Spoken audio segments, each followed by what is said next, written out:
నమస్కారం, welcome to Suman TV. నేను గీతాంజలి. ప్రస్తుతం మనతో పాటు పూజ్యశ్రీ స్వామిని సుమిత్రానంద సరస్వతి మాతాజీ ఉన్నారండి. ఆత్మ జ్ఞానంతోటి ఈ ఆధ్యాత్మిక ప్రయాణంలో మనం ఎలా జీవనం సాగించాలి, ఆ ప్రయాణాన్ని మనం ఎలా కొనసాగించాలి, ఆత్మానందాన్ని ఎలా పొందాలనేది క్లాసెస్ ద్వారా బోధిస్తూ ఉంటారు అమ్మగారు. ఇంకొకటి ఏంటంటే, కాకినాడ కొప్పవరం గ్రామంలో ప్రణవ ఆశ్రమాన్ని స్థాపించారు. ఆ ఆశ్రమంలో ఎంతో మంది అండి అంటే ఒక రకంగా చెప్పాలి, ఏజ్ తో సంబంధం లేకుండా వచ్చి అమ్మగారిని కలవటం కావచ్చు, వారికి క్లాసెస్ ద్వారా స్పిరిచువల్ క్లాసెస్ కావచ్చు, అలాగే మెడిటేషన్ మెటల్ క్లాసెస్ చెబుతూ ఉంటారు. వాళ్ళలో చాలా పరివర్తన అనేది తీసుకొచ్చారని చెప్తారు. అయితే వారిని ప్రత్యేకంగా ఆహ్వానించాము. ప్రస్తుతం సుమన్ టీవీ స్టూడియోలో ఉన్నారు మాతాజీ. వారితో మాట్లాడి ఎన్నో అమూల్యమైన విషయాలు తెలుసుకుందాం. అమ్మగారు నమస్కారం అండి. నమస్తే. ఇప్పుడు చాలా మంది ఇది ఒక డిబేటబుల్ క్వశ్చన్ అయిపోయింది హ్మ్. చాలా మందిలో. ఆడవారికి నెలసరి సమయంలో ప్రత్యేకంగా వారి భావాలు ఎలా ఉంటాయి, వారు రకరకాలుగా బిహేవ్ చేస్తారని అంటారు. ఇదంతా ఒక ఎత్తు అయితే, ఆ సమయంలో అసలు పూజలు చేయొచ్చా? చేయకూడదని ఎప్పుడు మన పెద్దవాళ్ళు చెబుతూ ఉంటారు. ఎందుకు అలా దూరం పెట్టారు అసలు? అంటే కొంచెం ముందుకు వెళితే, ముందు ఒక కొన్ని సంవత్సరాల క్రితం వరకు కూడా వాళ్ళకి నెలసరి వచ్చిందనంటే ఇంక ఇంట్లో మనుషులతో ఎటువంటి సంబంధం ఉండదు అన్నట్టుగా ఒక మూలకి కూర్చోబెట్టడం కానీ, ఆ 6 రోజులు ముగిసిన తర్వాతే మళ్ళీ నార్మల్ లైఫ్‌లోకి వాళ్ళు రావాలని గాని, ఇలా కొన్ని లిమిటేషన్స్, రూల్స్ పెట్టేశారు. ఎందుకు అలా పెట్టారు? వీటికి కారణాలేవైనా ఉన్నాయా? ఉన్నాయండి. వీటి గురించి ఫస్ట్ చాలా. మాట్లాడదాం. అవును. హ్మ్. ఎందుకనంటే మీకు ముందే చెప్పాను. ఋషులు, మునులు అంతా రిసర్చ్ చేశారని. హ్మ్. అలాగే మన పెద్దలు కూడా ఏం చేశారు, ఆళ్ళు చదువుకోలేదు. హ్మ్. కానీ విలువలకి ఇంపార్టెన్స్ ఇచ్చారు.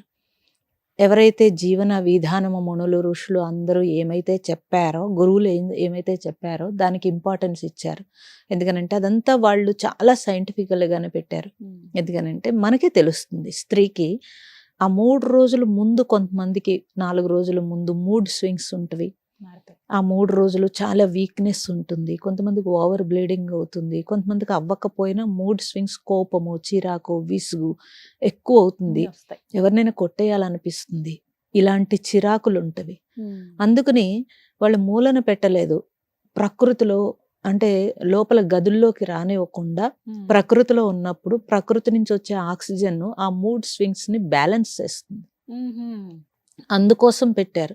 భూమి మీద పడుకోమనేవారు. చాప ఇచ్చి భూమి మీద పడుకోమనేవారు. హ్మ్. భూమి నుంచి ఎన్నో రకాల తరంగాలొస్తవి. హ్మ్. ఆ తరంగాలు ఏం చేస్తే భూమాత అన్నారు. భూమాత అన్నింటినీ రిసీవ్ చేసుకుని తన నుంచి ఒక పాజిటివ్ ఇస్తుంది. హ్మ్.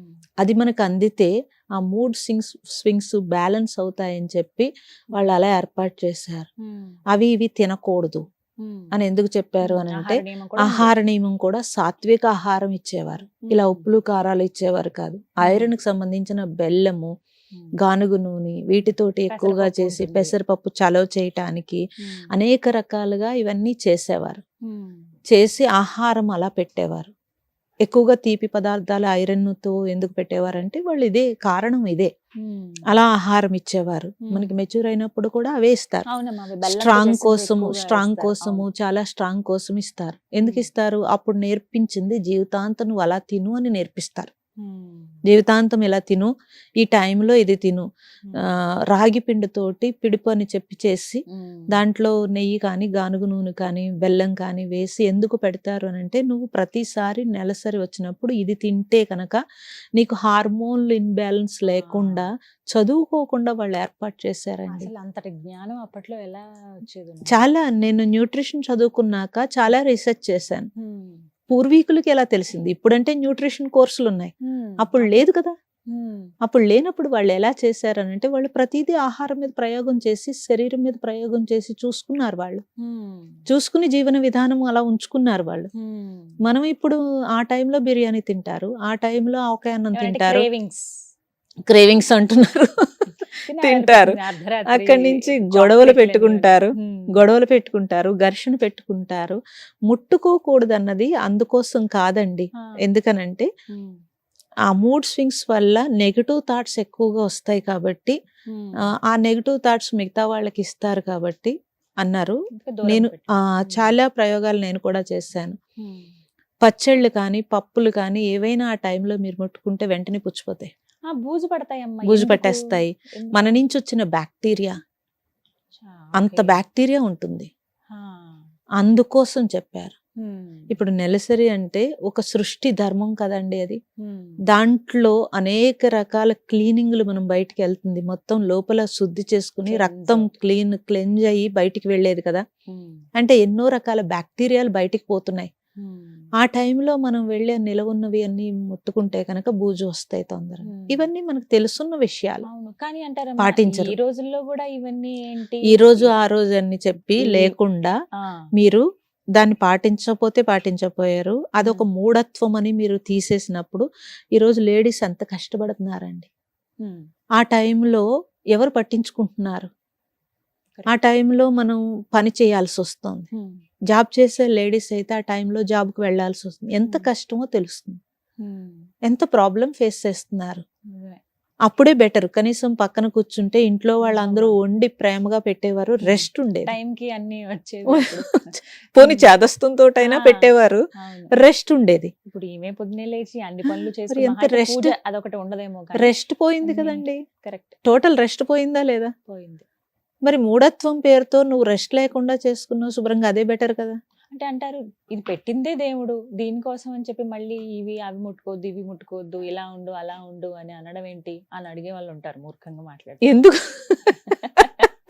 నిజమే కదమ్మా, మీరు వినరా? ఇలా అవును, అంటారు విన్నాను కదా. విన్నాను ఆ. విన్నాను. పెట్టిందే దేవుడు పెట్టాడు మీరు మళ్ళీ దానికి ఇంత ఇదేంటి? దేవుడు పెట్టిందే చక్కగా మనకి మనుషులు రెస్ట్ కోసం ఏర్పాటు చేశారు. అంటే స్త్రీ అంటే అంత గౌరవం ఉండేది. కానీ ఈ రోజుల్లో మళ్ళీ కొన్ని కొన్ని ఆఫీసులు నేను చూస్తాను, కొన్ని మేనేజ్మెంట్లు మ్మ్. ఎప్పుడైతే ఈ పీరియడ్స్ వస్తాయో ఆ 3 రోజులు సెలవిస్తున్నారు వాళ్ళకి. చాలా సంతోషం, దండం పెట్టచ్చు వాళ్ళకి. నిజంగా అనిపించింది నిజంగా నాకు. దండం కొన్ని పెట్టచ్చు. కంపెనీస్ నేను అలా విన్నాను. అవును, ఆ 3 days వాళ్ళకి లీవ్ ఇస్తారు, ఇస్తారు, లాస్ ఆఫ్ పే ఏమి ఉండదు. మ్మ్. మళ్ళీ రెస్ట్ తీసుకోవచ్చు. rest చాలా తీసుకోవాలి రెస్ట్ అవసరం అండి. అన్నట్టు. ఆ టైంలో చాలా రెస్ట్ అవసరము. రెస్ట్ లేకపోతే హార్మోన్ ఇన్బ్యాలెన్స్ వస్తుంది. ఇప్పుడు మాట్లాడదాం మ్మ్. పూజల గురించి. మ్మ్. ఇన్ని రోజులు అంటే పూజ చేయకూడదు, ఇలా ఉండకూడదు, అలా ఉండకూడదు, పీరియడ్స్ ఉన్నప్పుడు అనే మాట్లాడాం. అసలు ఎలా ఉండాలి పీరియడ్స్ వచ్చినప్పుడు అనేది చెప్పండి మీరు. ఎలా ఉండాలన్నప్పుడు ఎక్కువగా రెస్ట్ ఉండాలమ్మా. First. ఫస్ట్ ఆహార నియమం కావాలి. మ్మ్. మూడ్ స్వింగ్స్ రాకుండా సాత్విక ఆహారం తీసుకోవాలి. ఉప్పు కారం మసాలాలు తగ్గించేసేయాలి పూర్తిగా. ఖచ్చితంగా ఉండాల్సింది ఆహారంలో అప్పుడు. ఖచ్చితంగా ఉండాల్సింది ఐరన్ సంబంధించిన ఫుడ్. మ్మ్. ఐరన్ కాల్షియం ఈ రెండు ఉంటే కనుక హార్మోన్ ఇన్బ్యాలెన్స్ రాకుండా ఉంటుంది. ఓకే. కాల్షియం సంబంధించింది ఐరన్ సంబంధించింది తీసుకోవాల్సి ఉంటుంది. ఆ రెండు తీసుకుంటే సరిపోతుంది. అందుకే రాగిలో కాల్షియం ఐరన్ రెండు కలిపి ఉన్నాయి కాబట్టి అవి పెట్టారు. సో మనకి మామూలుగా కూడా పరవాన్నం పెట్టేవారు. అంటే అప్పుడు బ్రౌన్ రైస్ కాబట్టి దంపుడు బియ్యం కాబట్టి దాంట్లో B12 బి కాంప్లెక్స్ ఎక్కువగా ఉంటుంది, పాలు కాల్షియం ఉంటుంది, ఐరన్ బెల్లం వేసి పరవాన్నం పెట్టేవారు. పరవాన్నం వండేవాళ్ళు. అవును. అది వండి పెట్టేవారు, ప్రత్యేకంగా వండి పెట్టేవారు. పసుపు యాంటీసెప్టిక్ కాబట్టి పసుపు ఎక్కువగా వాడటము చాలా మంచిది. ఆడించేవాళ్ళు, మళ్ళీ ఒంటికి కంపల్సరీ రాసుకునేవాళ్ళు కదా. నువ్వులతోటి గానుగ నూనె అయితే కనుక అది ఒంటికి రాసుకున్నా కూడా ఈ స్కిన్ ని అబ్జార్బ్ చేసుకుంటుంది. ఆ టైంలో స్కిన్ లూజ్ అవుతుంది.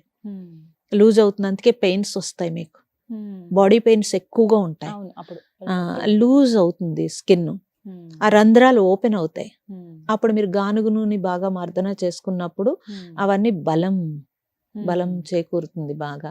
నువ్వుల నూనె కాల్షియం ఎక్కువగా ఉంటుంది కాబట్టి నువ్వుల నూనెతోటి ఆహారం తీసుకునేవారు.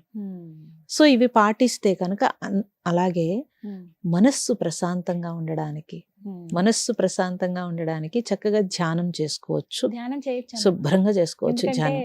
పూజల విషయం మాట్లాడితే అమ్మా, దీపం పెట్టొద్దు, పూజ చేయొద్దు, ఆలయానికి వెళ్ళొద్దు, ఇవి నియమాలు ఉన్నాయని అందరికీ తెలిసే విషయం. అవును. అయితే ఈ మధ్య కాలంలో కొంతమంది అలా ఏం ఉండదు, ఎప్పుడైనా సరే లేదు. పూజల దగ్గర ఎందుకు పెట్టారంటే పూజ నిర్మాణంలోనే, గుడుల నిర్మాణంలో కానీ లేకపోతే మన పూజా విధానంలో కానీ మంత్రం ఉంది, నిర్మాణంలోనే మంత్రశక్తి ఉంది.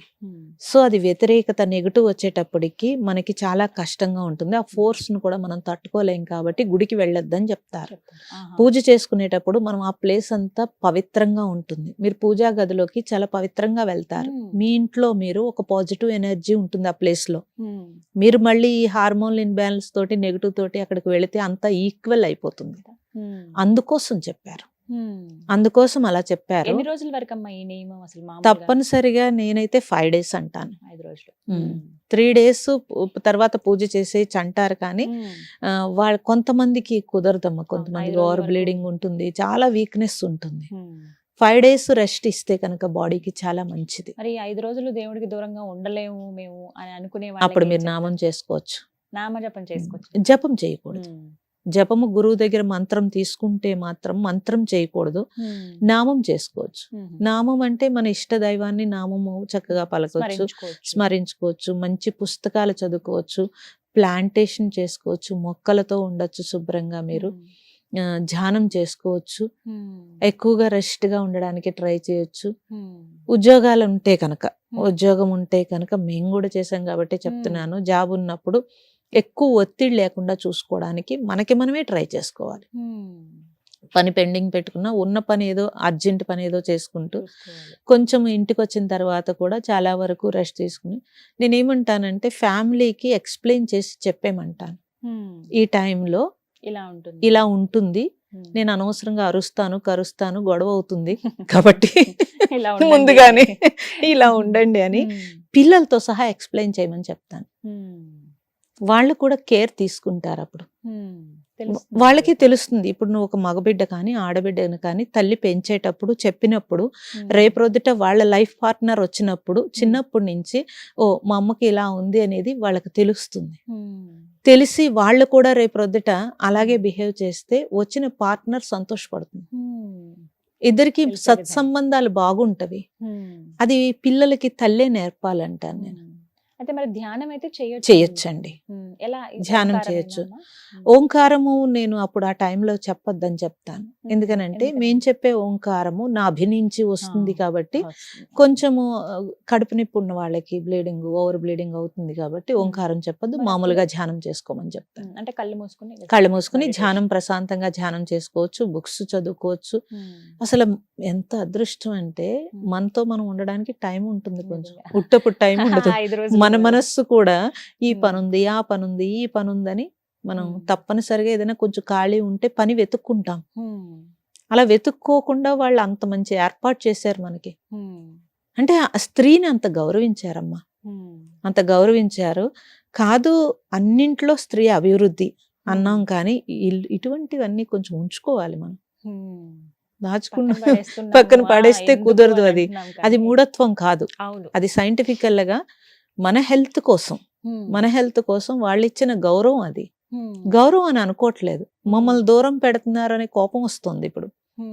అది కరెక్ట్ కాదు. ఇప్పుడు అన్నిటికీ విలన్లు అయిపోతున్నారు ఎవరైతే వీళ్ళందరూ కూడా. అలా ఎలాగా అసలు చాలా మంది విన్నారు, అత్తగారు ఇలా చెప్తుంటే కోడళ్ళకి కోపం వచ్చేస్తుంది. ఎందుకు? అది హాయిగా శుభ్రంగా మనం పని చేయక్కర్లేదు.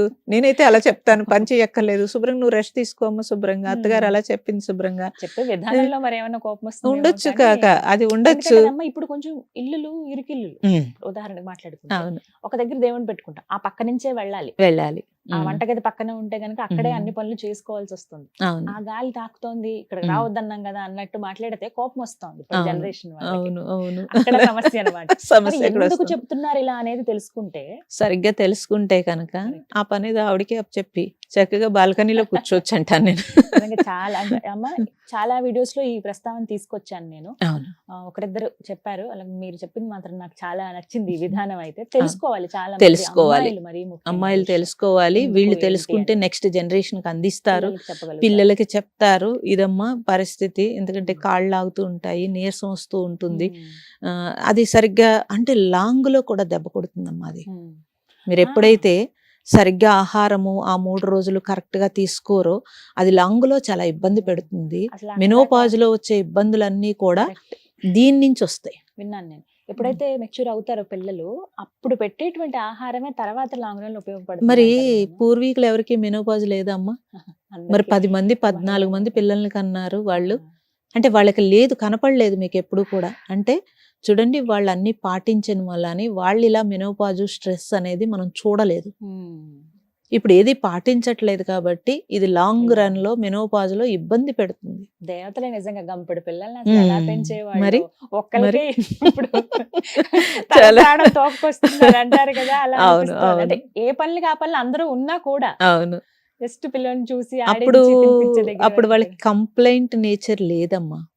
ఫస్ట్ ఆఫ్ ఆల్ నెగటివ్ లేదు, కంప్లైంట్ నేచర్ లేదు. కంప్లైంట్ లేదు వాళ్ళకి.